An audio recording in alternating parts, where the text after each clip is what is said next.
It's another edition of Where the 99 Lead, a presentation of the University of Pikeville, where we talk all different programs in and around the University of Pikeville. Where the 99 Lead, it's a program that talks about the historic 99 steps that lead to the University of Pikeville campus, but also lead from campus into the community, into the region, and in this particular case, into the world. I'm Andrew Joyce, your host, and today we're joined by two UPike students who are fresh from a mission trip that have taken them to Haiti over the Christmas holiday. And let's meet the students that are back from Haiti, still fresh with sun on their foreheads. And first, let's meet Sarah Smith. Sarah, welcome in. Thank you. Let's find out a little about Sarah Smith, your background, where you went to school, and how you arrived at the University of Pikeville, your major, and maybe some plans for the future. Well, I kind of came the long way to UPike. I was a transfer student and came from UCF, most recently actually transferred quite a bit. But my family is from here, yes. So Pikeville's kind of in the blood. And I came back up here to finish up, and I'll graduate in May with my religious studies degree.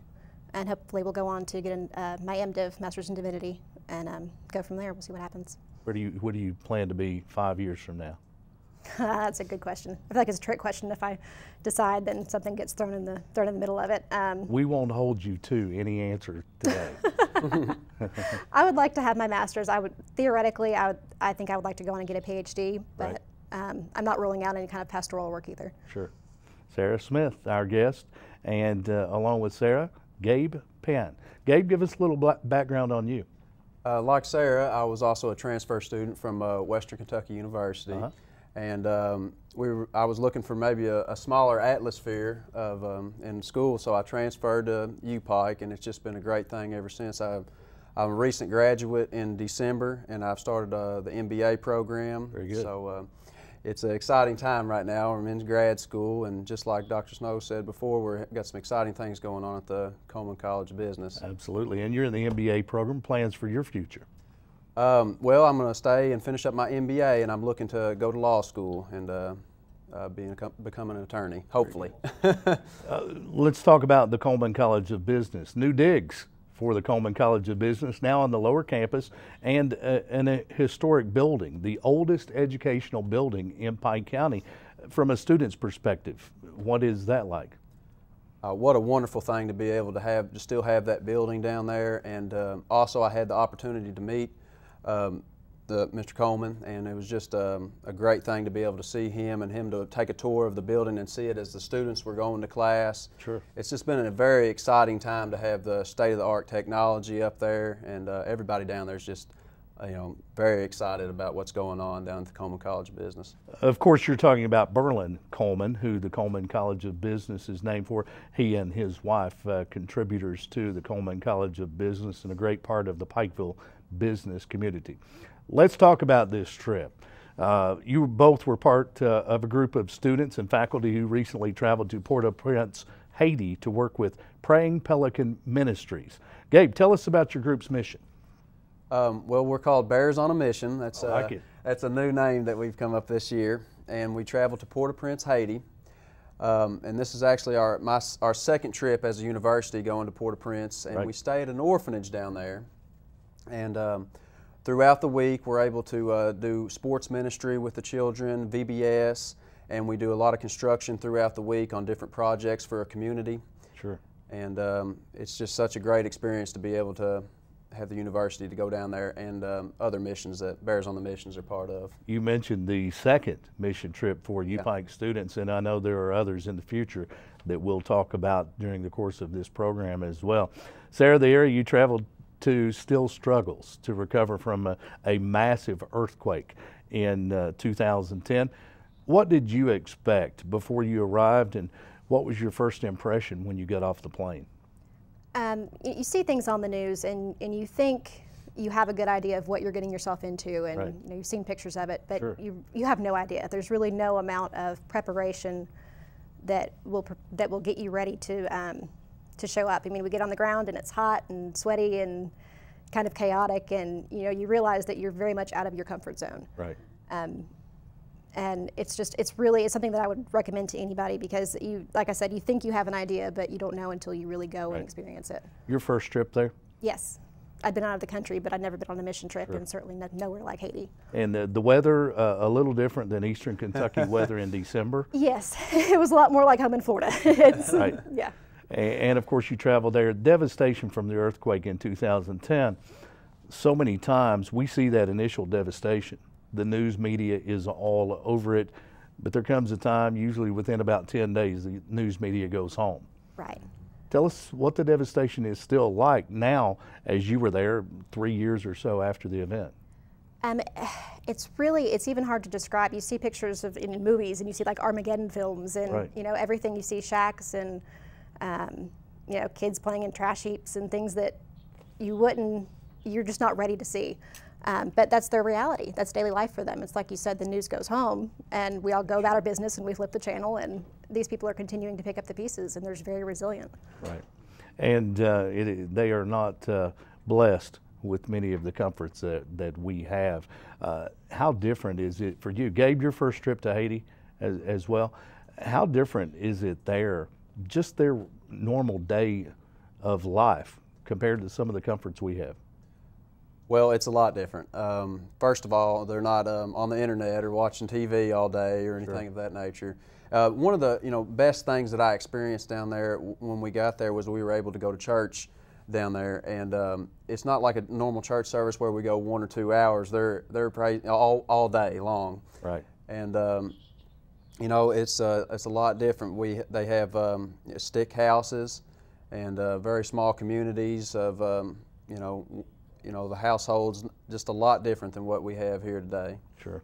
And obviously a much poorer community than what we have here. And certainly any trip like that causes us to pause and be thankful for what we have. Sometimes we're incredibly spoiled.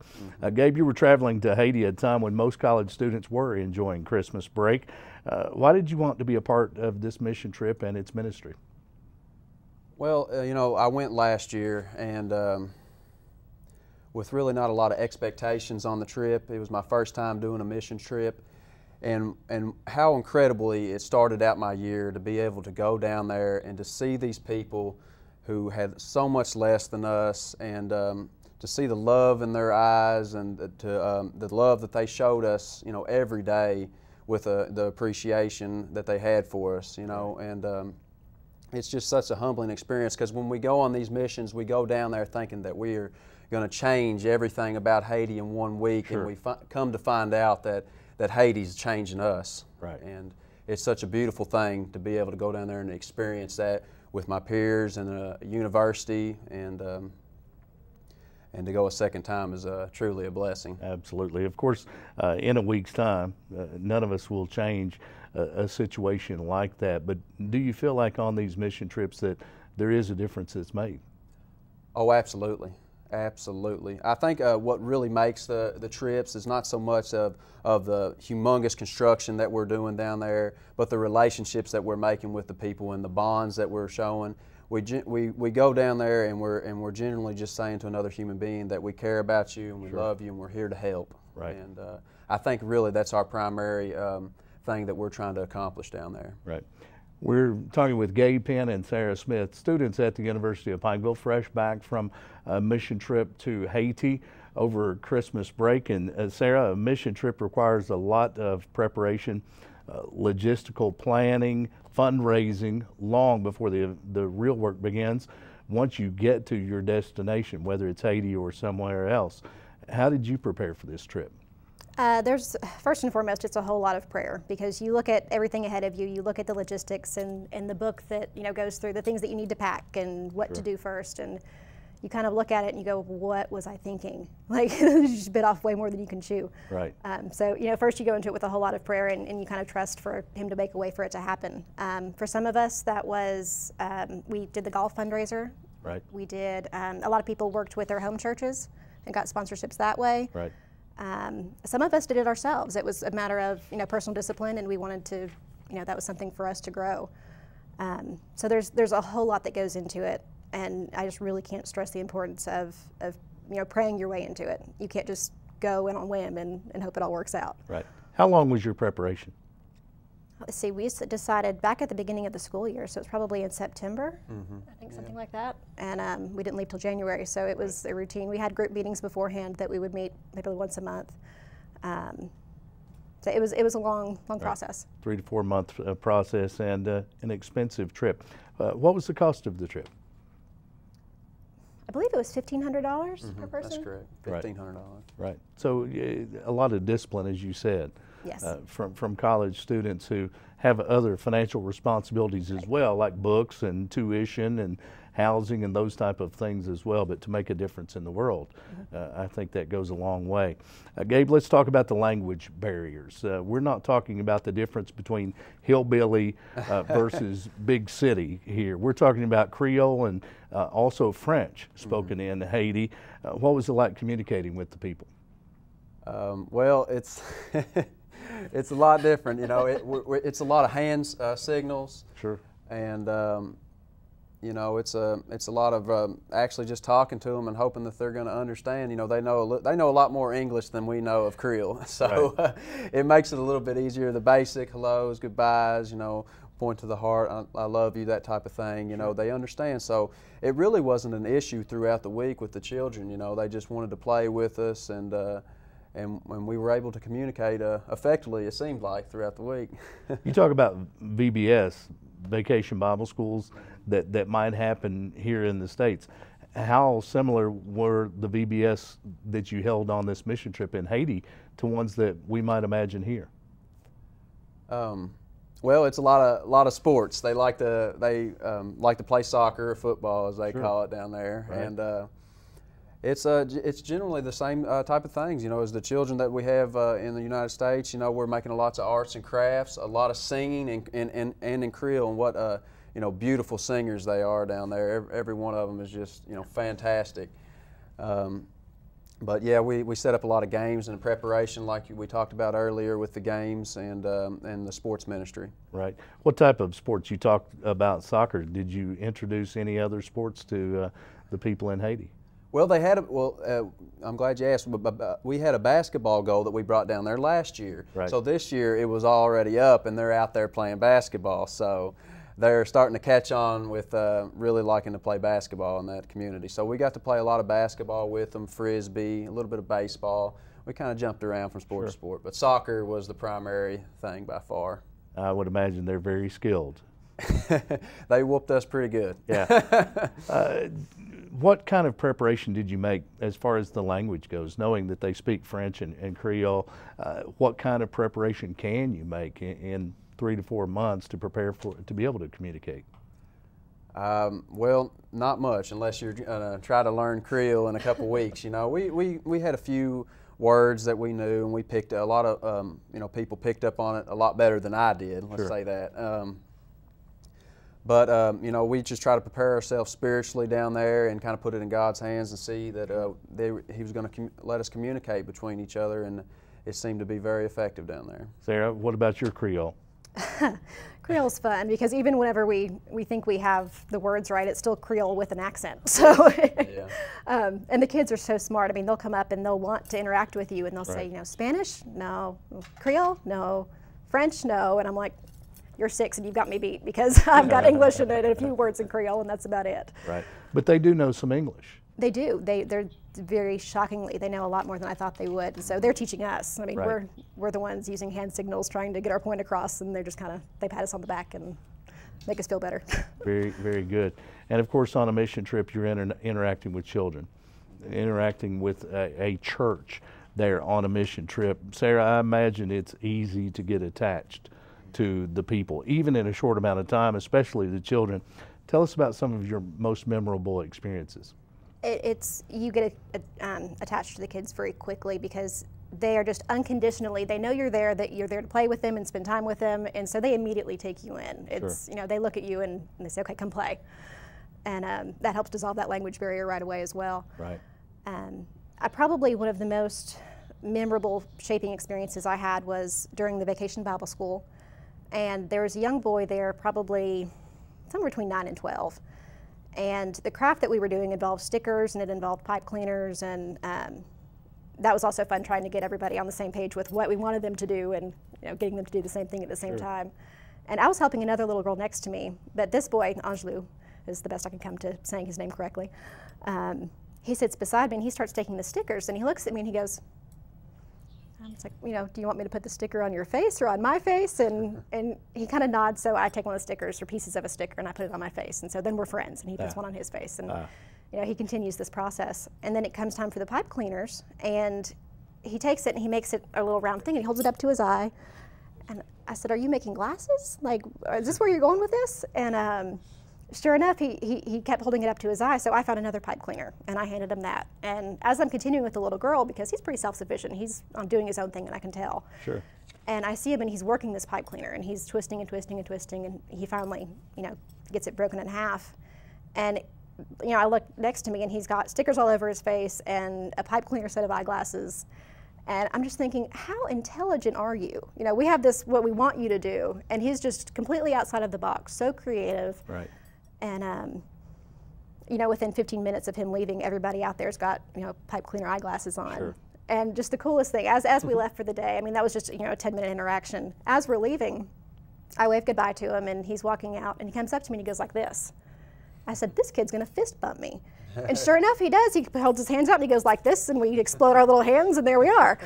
So it was just sort of this universal, connection that just, the intelligence of these kids just really is amazing. Sure.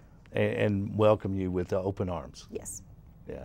Memories that you'll take with you in a lifetime, and I guess that's part of what a mission trip is all about. Things you can't learn in the classroom. No matter how much time you spend in the classroom at the University of Pikeville, no matter how skilled our faculty is, these are experiences that can't be placed in black and white. Sarah, will you go again? Absolutely. Yeah, I'm planning on going as an alumni.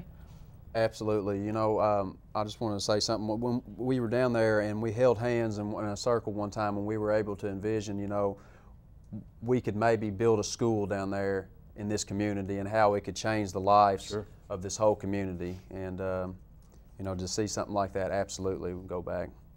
Sarah, I know there are plans for a group from UPike to return to Port-au-Prince and possibly build a school. What would that mean for that community? It would be absolutely pivotal for them. One of the things that we noticed in the site where we were working is there's a huge factory. We can see it from where we're working, and we wondered, with all the poverty in the area, how does that factory play in? And it was very heartbreaking to find out that that factory only actually employs a small percentage of the community because of the lack of education. Wow. And so they're really sort of stuck. They're out there working with you, matching you rock for rock and, teaching you things. Sure. But because they don't have the money to go to school, to afford the education, to get the job, they're just stuck in the cycle. And so, an ability to give them an opportunity for the education would just be, it'd be everything. How large is this community that the mission took place in?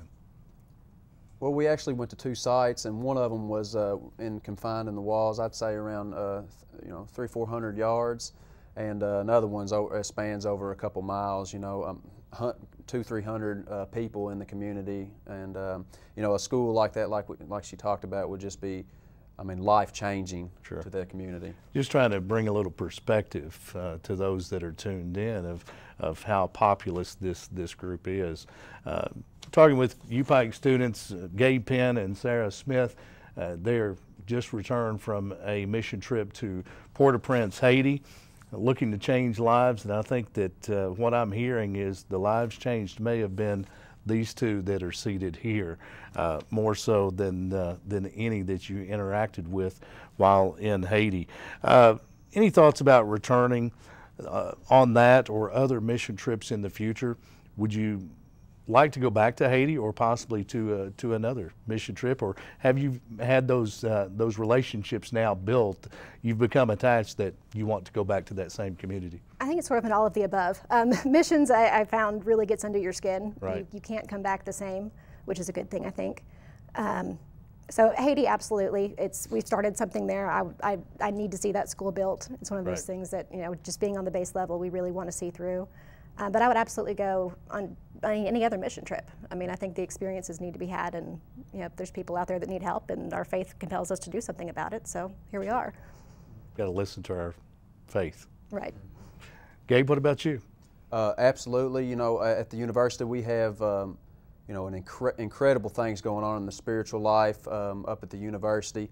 We've been to Detroit. This is our second mission, to Haiti, and we are now planning on, for our spring break, going to a border town in Mexico. Oh. So that is absolutely huge. And again in Haiti, so we have some very exciting things going on for our spiritual life, and Bears on the Mission in the future. I like the name. Yeah, I think it sticks. In Haiti, UPike students have been there twice now. We've talked about a basketball goal that was erected on Mission Trip 1. We've had Vacation Bible School, been on the second trip. Talk of building a school for that community. What are some of the other needs that that community has for those that are tuned in, maybe interested in a future mission trip? First, Sarah? I mean, even just the very basics, things like pencils and paper to help the ones that can go to school. Clothing is a big need. You know, these people love to go to church. They take a lot of pride in dressing up when it comes time to go to church, Sure. and a shocking amount of them don't feel comfortable enough, don't have the clothes to do it. And so, you walk around the community and you talk with them and they say, well, I would go to church, but I don't have a dress. And we actually had an instance where one of the people within our group went back and gave that woman a dress and some shoes so she could go to church. Wow. So even the most basic things, they don't take anything for granted. Wow. Gabe? I'd like to jump to the school. Maybe we could get to the school going, but like she said, clothes. A lot of kids are struggling to go to school because they cannot afford school clothes, which is devastating. That they can't get an education due to something like that. So there's little things like that we could start at with the clothes and school supplies. We started on a water system and actually finished that, and now while we were down there, started on a counseling building. So we've got started on some improvements in this community. Sure. And of course, the earthquake in 2010, devastating. We saw that, but certainly UPike students making a difference on 2 mission trips already. More to come in the future is what I'm hearing. And I guess if you had an opportunity to speak with someone, Gabe, I'll let you go first. If you had a chance to speak to someone and they were considering going on this or any mission trip, what would you tell them? Well, I think first and foremost to pray about it and to see if God is leading you in that direction to be a part of something like that. And also to spiritually prepare yourself to go down there, and not only to try to help somebody else, but like I said earlier, for them to drastically change you. Yeah, be prepared for that. Sarah? A lot of the same. You go with this idea in your head, I think, that we're going to go help them, and we're going to go do something good for ourselves and then pat ourselves on the back at the end. Sure. And it's not like that at all. These are people. They're just like you and I. They just have different issues. So absolutely pray your way into it, but I think it's something that you would regret not doing. Right. I think you owe it to yourself and to them to try it. We've talked about you stayed in an orphanage while you were there. You had a little bit of the language, not a lot of hand signal communication, and something that we must ask as you go to Haiti, an area that was devastated. And now we talk about lunch or dinner, and we take it for granted. We have so many choices. Let's talk about the food that not just they have daily, but talk about the food choices that you had while you were there. We had a lot of rice and beans down there. Yes. And they have a drink. It's called sparkling champagne. It's like a pop down there. It's like a soda that we were able to, get introduced to. So a lot of different type of foods that we had down there. Let's see. Help me out here. It was kind of like coleslaw. I think they called it pickles, and I loved it. I like spicy food. I'm kind of a foodie. And I thought the food was fantastic. I mean, they did fried chicken and plantains and the pickles, and everything that we had was just, it felt to me, I loved it. Right. I had no fried problem. chicken. Yeah, even fried chicken, it was great. Very good fried chicken. Well, if you have a church service, of course, you have Oh, fried yeah, that's universal too, apparently. Yeah. They go hand in hand. Gabe, if someone would like to be involved in the mission work at the University of Pikeville, how do they contact the Spiritual Life Office?